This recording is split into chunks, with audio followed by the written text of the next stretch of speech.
I'm Tim of Govberg, and welcome to the world of Officine Panerai. Today, I'll be your guide to the proper usage, care, and maintenance of your Officine Panerai Luminor Marina Oracle Team USA 8 Days in Steel PAM724.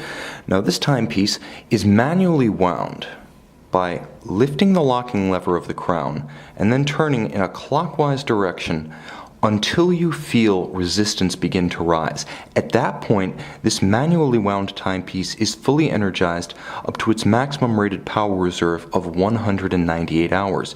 Do not turn beyond the point of resistance, as beyond this point you may damage the mainspring by attempting to force the crown. At this point, lock the lever if the watch is correctly set, or withdraw the crown to its outermost position. You'll feel it move out a single detent. And now, you can set the timepiece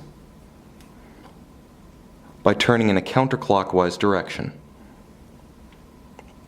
Whenever you're done setting the time, always remember, return the crown in and lock the lever.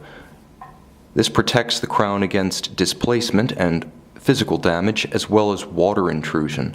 Now, the watch features a leather strap which is never water resistant, and thus we come to the three principal hazard areas with respect to the handling of your timepiece: water, magnetism, and shock. Now, it should be noted that this watch features a screw-fixed lug system so that the strap can be removed using a conventional screwdriver,